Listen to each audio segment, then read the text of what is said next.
Vou falar o impacto da resistência transmitida, potencialmente, no desfecho dos tratamentos, mas, mais do que isso, eu vou tentar estabelecer alguns conceitos nesse sentido. Eu não sei qual que é o apontador aqui, se eu estou certo. Vou falar aqui primeiro de alguns conceitos com relação à resistência transmitida. A gente tem bastante evidência e insight do mecanismo de persistência do vírus resistente ou da emergência do vírus resistente na resistência selecionada pelos antirretrovirais. E sempre fica essa pergunta, né, qual seria o melhor momento para a gente detectar a resistência transmitida, baseado no que a gente já conhece em termos de resistência adquirida. Como é que isso funciona? Bom, existe uma replicação muito dinâmica do HIV.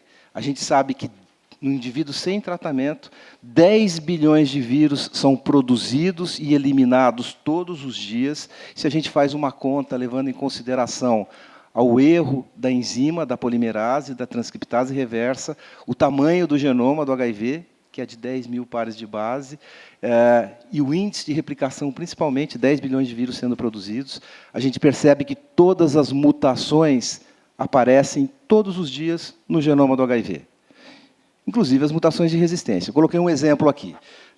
Por exemplo, a mutação do 3TC e do FTC, que é a esse negócio está tão estranho, que é a M184V, ela aparece todo dia.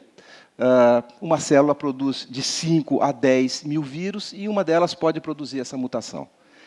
Esse vírus ele não se fixa, esse é um termo técnico, porque ele é incapaz de infectar uma próxima célula. Ele está competindo com 10 bilhões de vírus por uma população limitada de células suscetíveis. Mas ele pode se fixar na hora que você elimina os vírus suscetíveis. É como achar uma agulha no palheiro, a gente acha a agulha no palheiro, eliminando a palha.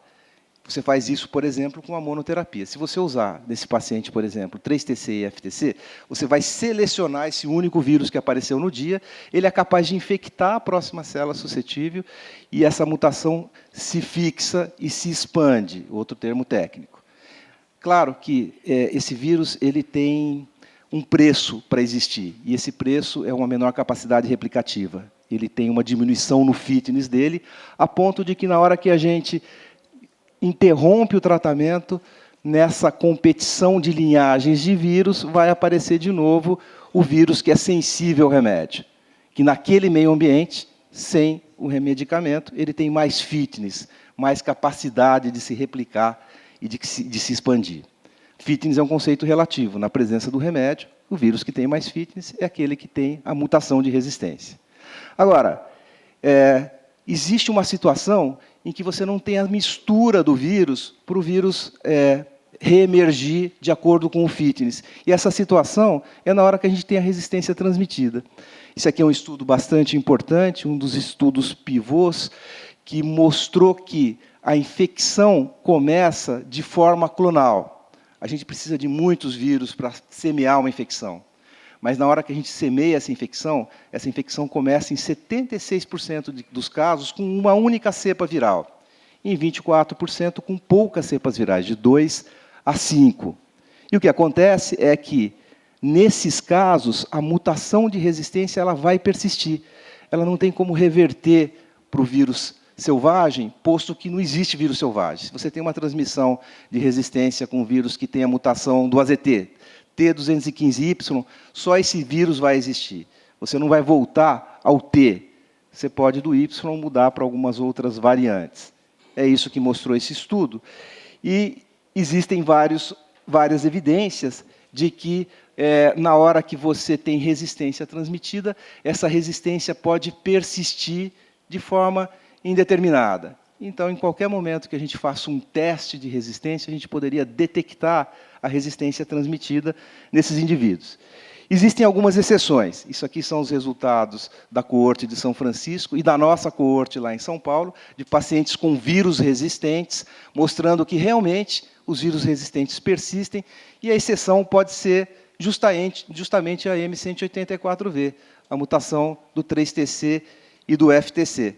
A mutação que passa do códon 184 de uma metionina para uma valina, ela pode mudar esse triplete de aminoácidos que está aí, né? O GTA pode mudar para uma fase intermediária, que é a isoleucina, e causando um vírus que tem muito pouco fitness, mas muita resistência. Ele pode ser uma passagem para o vírus que é mais comum, que não é o M184I, mas o M184V, que é o vírus que tem o GTG. Acontece que existe um mecanismo natural na célula, que é o mecanismo de imunidade inata, mediado por uma proteína que a gente chama de ApoBec. O que a ApoBec faz é um mecanismo de hipermutação. Ela muda tudo que é G para A. E, com isso, ela deixaria o vírus incapaz de ter uma capacidade replicativa, porque ele produz muitos códons de terminação, stop códon, que é o que está na parte de baixo. O triptofano, que é o TGG, pela hipermutação, que muda o G para A, ele pode virar TAA, TAG ou TGA. Isso tudo é códon de terminação. É assim, na hora que o vírus está se multiplicando, existe uma mensagem, começa a fazer a proteína aqui e termina aqui. Esse é o códon de terminação. Na hora que você tem a hipermutação, você coloca o códon de terminação em locais que são inapropriados, e a proteína fica incompleta. E, dessa forma, o vírus se extingue. Se a gente se aproveitar desse mecanismo, a gente percebe que o vírus resistente, que tem a valina ou a isoleucina, M184I ou V, ele tem um excesso de A que pode voltar para o G. E, por isso, essa mutação ela pode reverter. Então, a gente percebe que a resistência transmitida ela propicia a permanência das mutações de resistência por um tempo que pode ser indeterminado, e a gente perde a sensibilidade para M184V. Isso na clínica é importante. Se a gente olhar os resultados de resistência secundária, a mutação mais frequente em termos de prevalência é a M184V. Na hora que a gente olha a resistência transmitida, essa mutação é menos frequente, é muito pouco frequente, provavelmente porque ela desaparece. E aqui, alguns conceitos que a gente pode dar. Esse aqui é um estudo que a gente tentou relacionar de forma caso-controle o desfecho de tratamento e a resistência transmitida. O que a gente sabe? A gente tem uma cidade em São Paulo, que é Santos, uma cidade portuária, e ela é especial porque ela tem uma prevalência de resistência transmitida muito alta, ela tem muitos vírus recombinantes, vírus do subtipo B recombinando com o subtipo F, e ela tem muita falha virológica. E a gente queria saber se a falha virológica estaria relacionada com resistência transmitida, o vírus recombinante, carga viral, CD4. Então, a gente pegou pacientes em dois grupos. Pacientes que começaram a ser tratados depois de 6 meses, a carga viral estava indetectável, sucesso terapêutico, ou aqueles pacientes que, depois de 6 meses, existia uma falha virológica. E o que a gente percebeu é que o único fator relacionado à falha virológica era a resistência transmitida, que era extremamente alta nesse grupo de pacientes que falhou. E interessante, na hora que a gente olhava o perfil de mutação de resistência transmitida nesses pacientes de Santos, a gente percebia que existia uma coincidência muito grande entre a mutação de resistência e o esquema que o paciente estava usando. De novo, esses pacientes estavam falhando, ou estavam tendo boa resposta, e a gente voltou à amostra original, que não havia sido avaliada, que foi a amostra pré-tratamento, confirmando que a resistência transmitida, de fato, contribuiu na falha virológica. Além desse impacto clínico, a gente monitorar a resistência transmitida é extremamente importante, porque a gente consegue entender aspectos da epidemia. É muito interessante, na hora que a gente olha mutações de resistência transmitida, a gente percebe que existe resistência a medicamentos que a gente não está usando mais. Neofinavir, DDI, Indinavir, mostrando que essa cadeia de transmissão de vírus resistente pode ser muito antiga e está se perpetuando. E o mais importante é que resistência transmitida é muito sério, porque ela implica que, em algum momento, na cadeia de transmissão daquele vírus, existia uma pessoa que sabia que estava infectada, estava tomando medicamento, não estava aderindo à medicação, estava com falha virológica, e mesmo assim não houve adesão a mecanismos de prevenção. Isso é interessante. Existe um estudo de John Mellors mostrando que, nos Estados Unidos, os pacientes que têm vírus resistentes são aqueles que mais expõem os parceiros, mostrando que a adesão é um comportamento mais global do que o que a gente realmente imagina. E qual que é a prevalência de resistência no Brasil? Existem uma quantidade enorme de estudos regionais, pequenos, tentando determinar a prevalência de resistência no Brasil. Existe um estudo mais recente, um estudo sistemático, que a gente fez pelo Ministério da Saúde, onde a amostragem foi muito grande de pacientes virgens de tratamento, pacientes com diagnóstico recente, não com infecção recente, mas com diagnóstico recente, e a gente acha que a representatividade do Brasil é muito grande, porque nesse estudo a gente conseguiu olhar as 4 macro-regiões do Brasil com uma quantidade grande de amostras. E o que a gente percebeu, se a gente analisar em termos regionais, essa primeira barra é a prevalência de resistência transmitida por região, que é intermediário o nosso nível de resistência transmitida. A Organização Mundial de Saúde fala que, se você tiver uma prevalência menor do que 5%, essa prevalência é baixa, acima de 15% ela é elevada, entre 5% e 15% ela é intermediária. A gente teve alguma coisa entre 6% e 11%, uma prevalência intermediária, muito mais baixa do que a gente vê, por exemplo, nos Estados Unidos da América ou em alguns lugares da Europa. E uma coisa que a gente sempre investiga é sobre, por exemplo, a custo-efetividade de você fazer testes de resistência pré-tratamento. Isso, de uma certa forma, tem uma importância relativa em países com mais recursos financeiros. Se você olhar a Europa Ocidental, Estados Unidos, sistematicamente se realiza o teste de resistência antes do início de tratamento, na maior parte dos casos. Em outros locais, a gente precisa saber se isso é uma coisa custo-efetiva. A gente tem um estudo brasileiro, um estudo aqui do Rio de Janeiro, que tentou ver se a resistência transmitida poderia ser acessada com testes de genotipagem pré-tratamento e qual seria a custo-efetividade desse procedimento, levando-se em consideração o tratamento inicial com efavirenz, sabendo que a resistência transmitida a não análogos ela é a mais prevalente. Então, levando-se em consideração que você poderia ter em torno de 4,4% de prevalência de resistência ao efavirenz pela mutação Cas103N, qual seria a custo-efetividade, levando-se em consideração o preço do tratamento vigente, que tem essa variação na primeira linha, e o preço da genotipagem. E acontece que o que está em verde aqui é mostrando que você economiza dinheiro, é custo-efetivo. De qualquer forma, parece que na hora que você vai começar um esquema com não análogo como efavirenz, é custo-efetivo você fazer uma genotipagem pré-tratamento, mesmo que o preço dessa genotipagem seja uma vez e meia o preço do tratamento, que seria um preço absurdamente alto, né? Então, é realmente um procedimento que pode ser custo-efetivo. Às vezes, a custo-efetividade ela se contrapõe à ética. Por exemplo, não é custo-efetivo você fazer teste de triagem de ácido nucleico para HIV em banco de sangue. Cada caso que você detectaria corresponderia a muitos milhões de reais para você prevenir uma única infecção. Então, obviamente, não é custo-efetivo. Mas a gente tem o instrumento. Então, não é ético você não fazer esse tipo de teste. A mesma coisa poderia ser aplicada a um teste de genotipagem pré-tratamento. A gente tem o instrumento, a gente tem a capacidade instalada, talvez não seja o preço que signifique tanto assim, porque a falha do tratamento pode representar uma expansão da resistência. E, com isso, você ter uma maior dificuldade num tratamento subsequente. Vou tentar discutir aqui qual que o impacto da resistência transmitida no início de tratamento de acordo com a classe que pode ser afetada. Por exemplo, a gente sabe que os não análogos aos nucleosídeos de primeira geração eles não têm atividade residual. Isso significa que a manutenção do medicamento não implica numa queda de carga viral.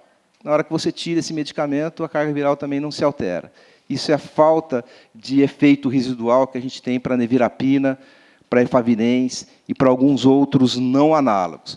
Dessa forma, não vale a pena você começar um tratamento e manter um tratamento com resistência transmitida a não análogo de primeira geração. A dúvida ficaria, por exemplo, para a etravirina. A etravirina é um não análogo que tem atividade residual. Mas olha esse estudo. Esse estudo tentou fazer o resgate em pacientes que tinham resistência a não análogo de primeira geração por falha de tratamento com não análogo de primeira geração. Essa é a vocação da etravirina, resgatar vírus resistente. Então, nesse estudo, eles aleatorizaram um tratamento com etravirina e 2 análogos de resgate, para quem estava falhando com falha não análogo, inibidor de protease, com 2 análogos. O estudo era para durar 48 semanas, foi interrompido prematuramente, porque a falha foi maior no braço da etravirina. Então, isso daí mostra para a gente que, mesmo com um não análogo de segunda geração, com atividade residual, a gente não consegue ter um efeito adequado quando você tem resistência a análogos aos nucleosídeos, por exemplo. Na hora que a gente fala de inibidores de protease, é bastante interessante mostrar que você, na falha aos inibidores de protease, você não tem seleção de mutação de resistência, desde que esse inibidor de protease tenha um incremento do ritonavir ou do cobicistat. Mesmo quando você usa o inibidor de protease com uma classe meia de tratamento, o inibidor de protease só com 3-TC em vez de 2 análogos. Você tem falha e não tem resistência. Nesse estudo, por exemplo, o Andes, a gente percebeu que a única falha foi no esquema tríplice, em vez do esquema só com 3-TC, e não existiu mutação de resistência. É uma coisa muito interessante. A gente percebeu que um dos desafios para o inibidor de protease é a sua metabolização hepática. A gente bloqueia a metabolização hepática com ritonavir ou com cobicistat.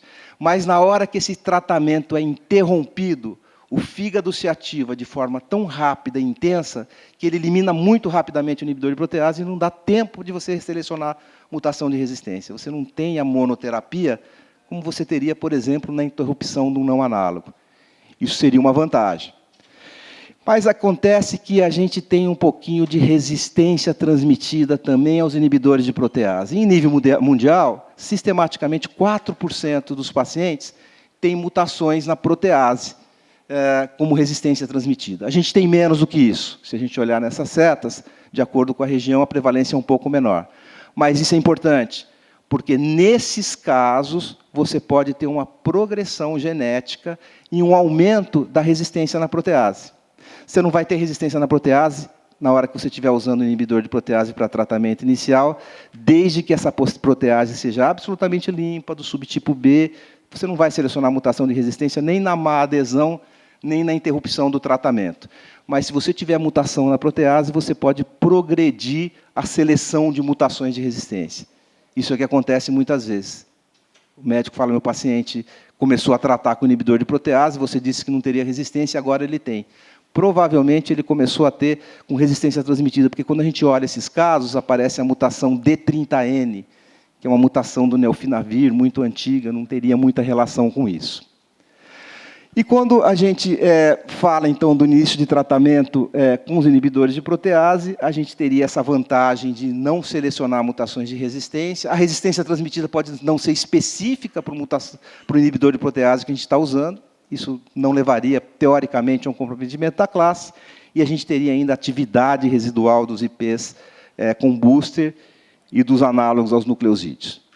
E com os inibidores de integrase? O que a gente percebe é que, com os inibidores de integrase de primeira geração, você ter mutação de resistência pode levar a um impacto no tratamento. A primeira evidência disso foi no Switch-Merck. O Switch-Merck pegou pacientes que estavam sendo tratados efetivamente com lopinavir e ritonavir, carga viral indetectável, e os pacientes foram randomizados para continuar com o lopinavir e 2 análogos, ou trocar o lopinavir por raltegravir. O estudo também era para durar 48 semanas, foi interrompido prematuramente com 24 semanas, porque o DSMB refletiu e falou, olha, a falha que existe no braço que trocou o tratamento é alta e inaceitável. Só que, na hora que a gente olha e estratifica, os pacientes que falharam foram aqueles que já tinham falha prévia a tratamento. Provavelmente, esses pacientes já tinham mutação a análogos. Então, esses eram os pacientes que tinham risco.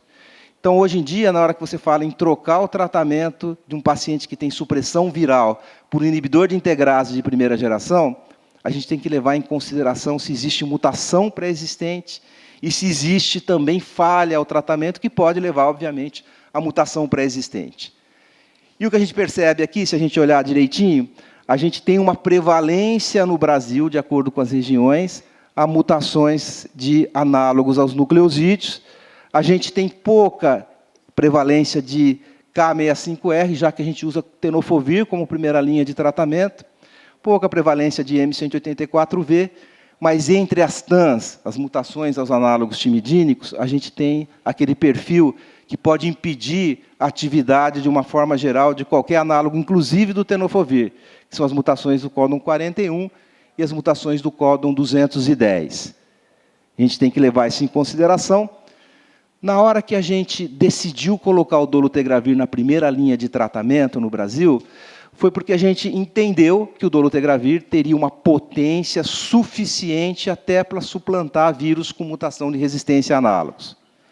Os estudos de encontro de dose do dolutegravir mostraram que a potência do dolutegravir nesse estudo foi sem precedentes em comparação com a queda de carga viral dos outros medicamentos. Potência do tratamento é um valor agregado que a gente encontra do encontro da dose, o dose finding. No dose finding, você pega pacientes virgens de tratamento e submete esses pacientes a curtos períodos de monoterapia para ver qual que é a menor dose com maior efeito. E aí, como valor agregado, você determina a queda de carga viral, que seria a potência do tratamento. A do dolutegravir foi muito alta e subestimada. Subestimada porque o tempo foi curto e a carga viral continuou caindo depois desses 7 dias. Subestimada porque 9 entre 10 pacientes indetectaram a carga viral. Então, isso é um ponto positivo do dolutegravir. Agora, a gente tem também, mostrando que nos estudos iniciais que a gente usou o dolutegravir, com comparadores, não existiu resistência ao dolutegravir, mas, sistematicamente, esses estudos pivotais de registro do medicamento, eles fazem uma genotipagem pré-tratamento e eles excluem os pacientes portadores de vírus resistentes aos análogos, por exemplo. Então, essa é uma resposta que a gente não tem. Na hora que a gente olha, por exemplo, esse estudo, que é o Downing, a gente consegue ter uma ideia do que pode acontecer com resistência aos análogos. O Downing é um estudo que fez resgate da primeira linha de tratamento de pacientes falhando a não análogos, e esses pacientes foram resgatados ou com lopinavir, que é o que a Organização Mundial de Saúde preconizava, mais 2 análogos, ou então com dolutegravir e 2 análogos. O que a gente percebe, obviamente, é que, na entrada do tratamento, você teria que ter pacientes com pelo menos um não análogo ativo. E o que a gente viu... Estou voltando sem querer. E o que a gente viu nesse estudo é que, se você olhar a barra verde, que é a barra do dolutegravir, a presença de 2 análogos sensíveis, ou menos do que 2, pelo menos um ativo, não faz diferença nenhuma. A sensibilidade é igual. O que fez diferença nesse estudo para o dolutegravir foi a carga viral acima de 100.000 cópias e uma diferença relativa quando você tem o CD4 mais baixo, o CD4 com menos de 200. A diferença ficou um pouquinho maior nesses casos. Que é uma coisa mais ou menos óbvia, né? A gente sabe que a carga viral elevada, ela impede a melhor resposta, porque é uma questão quase que matemática. Você precisa de uma molécula para cada vírus. Se a replicação é muito dinâmica, você precisaria ter uma biodisponibilidade muito grande. Então, falha mais mesmo. O corte é que a gente precisa saber qual que é. O corte de carga viral elevada para início de tratamento é 100.000. E a regressão linear mostra que os cortes para vírus resistentes pode ser 30.000 ou 50.000. Esse corte não foi feito aqui. E a mesma coisa o CD4. Se você tem um CD4 baixo, você tem uma resposta pior. A gente já mostrou isso em modelo animal. Você nocauteia o CD4 com anticorpo dirigido ao CD8 e a carga viral desses animais volta. Agora, o que aconteceu no Brasil? A gente tinha que fazer uma decisão em 2016, no final de 2016. A decisão era temos resistência a não análogos. O que a gente vai fazer? A gente vai fazer mais de 80 mil genos pré-tratamento, ou a gente vai usar um medicamento como o dolutegravir, que pode prescindir da genotipagem pré-tratamento, e a resposta foi rápida. Vamos usar o dolutegravir. Isso aqui é só para mostrar como é que foi a dispensação do dolutegravir ao longo do tempo. Então, em 2016, praticamente todo mundo usava efavirenz, que são essas barras roxas. Em 2017, a gente teve 54 mil pacientes começando com dolutegravir, e mais a troca do raltegravir por dolutegravir. Então, nesse última barra, o que é vermelhinho ali, é o início de tratamento com dolutegravir. A gente tinha que ver qual era o desempenho desses pacientes, né? Eu fui incumbido de analisar isso daí. A gente olhou a carga viral, que era feita depois de 1 mês, 2 meses, 3 meses, e a gente conseguiu perceber uma coisa interessante. Comparando de forma extemporânea, 2016 com 2017, o efavirenz teve um desempenho pior que o do dolutegravir depois de 11 meses. É interessante que a indetecção foi mais rápida para o dolutegravir, mostrando que, na vida real, o que acontece é a mesma coisa que acontece nos estudos clínicos. Mas a gente chega, depois de 1 ano de tratamento com dolutegravir, com 88% dos pacientes com carga viral indetectável. 12% dos pacientes estavam tomando medicamentos e virêmicos, com falha virológica, né? Isso aí significa quase 6 mil pacientes nesse ano.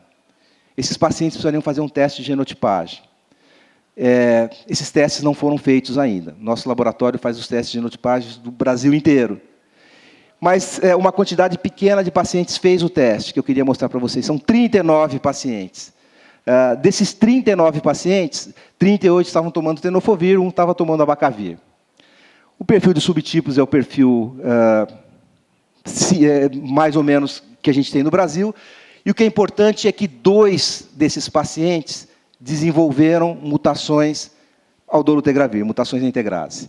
E 12 de 14, ou 12 ou 14 dos 38, dos 39, teriam resistência transmitida. Está tudo nesse gráfico aqui. Então, olha só o que aconteceu. Um paciente desenvolveu a mutação do códon 263, que é a mutação mais frequente do dolutegravir. É uma mutação que, in vitro, foi demonstrado pelo Mark Weinberg, que ela aparece no subtipo B. Aqui apareceu no subtipo C. Normalmente, a mutação in vitro do subtipo C é do códon 118. E, olha, esse paciente teve a mutação do tenofovir, o K70E, não é a TAM, não é o K70R, é a mutação do tenofovir, K70E, e a mutação do códon 184. E um outro paciente também desenvolveu mutação do dolutegravir. Isso é novo, mostrando que pacientes com esquema de 3 medicamentos selecionam mutação de vírus resistentes. Agora, o que é mais interessante é que todo mundo tinha mutação de vírus, mutação de resistência transmitida, ou mutação na protease, ou TANS, ou mutação do códon 69. Eu excluí esse que tinha 184, que está em amarelo, e os outros, e o outro paciente que poderia ter selecionado mutações. Os outros não. Os outros tinham mutações de resistência transmitida. Mostrando que, se a nossa prevalência de resistência transmitida é 11%, 10%, 6%, nesse pequeno grupo, a prevalência é de 30% a 35%, que é muito maior, sugerindo para a gente que a resistência transmitida pode estar associada à falha ao tratamento inicial com dolutegravir. Então, nisso daí, o que a gente pode concluir é que o início de tratamento com dolutegravir pode estar relacionado com falha na vida real, desde que você tenha provavelmente resistência transmitida. Isso aqui só para mostrar como isso funciona em outros nichos, eu já estou acabando, vai ser bem rápido agora. A gente percebe que a gente tem autorização de fazer resistência pré-tratamento no Brasil para criança até 12 anos, para gestantes, para pacientes com tuberculose, que são pacientes que se intitulam a receber efavirenz ou raltegravir, ou para pacientes que são parceiros de pessoas que têm HIV, que seriam um soro diferentes, né? Eu nunca achei que isso aí fosse uma coisa importante, mas a gente analisou e viu que a prevalência entre pacientes soro diferentes, de resistência transmitida, é muito mais alta do que os nossos 6% ou 11%, mostrando que, teoricamente, a gente estava certo na hora que sugeriu fazer resistência transmitida nesses pacientes. Um único ponto é o desconhecido, né? O desconhecido pode estar relacionado ao subtipo, por exemplo. O que a gente fez algum tempo atrás? A gente pegou um painel de vírus virgens de tratamento do subtipo B, do subtipo F, do subtipo C, e fez o teste direto de resistência, que é o teste de fenotipagem. A hipótese era que a gente teria resistência na protease a vírus do subtipo F ou subtipo C, nada disso. O que a gente achou foi, no vírus de subtipo C, resistência a análogos e não análogos na ausência de mutações de resistência. Isso aconteceu no subtipo C. O que demonstra para a gente nosso desconhecimento, a nossa ignorância dos correlatos genotípicos da fenotipagem.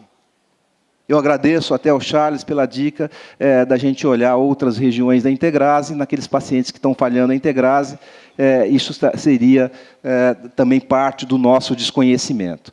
Então, para concluir isso daí, na vida real, eventualmente a gente teria que usar, teria que ter um pouco de cuidado com dolutegravir e bictegravir, que são os inibidores de integrase de segunda geração, na hora que a gente está começando o tratamento vis-à-vis falhas de tratamento prévio, né? Exceção, mutação do códon 184. Último slide, Mauro. Esse estudo aqui pegou pacientes que tinham mutação do códon 184 e tentaram resgatar com elvitegravir. Lembra do Switch-Merck? Os pacientes que tinham falha, falharam. Mas nessa casuística pequena de pacientes, a mutação do 184 não interferiu na resposta do elvitegravir. A mutação do 184, por sinal, ela hipersuscetibiliza o tenofovir, o AZT, e pode prejudicar outros análogos. Obrigado pela atenção e desculpa pelo tempo exagerado.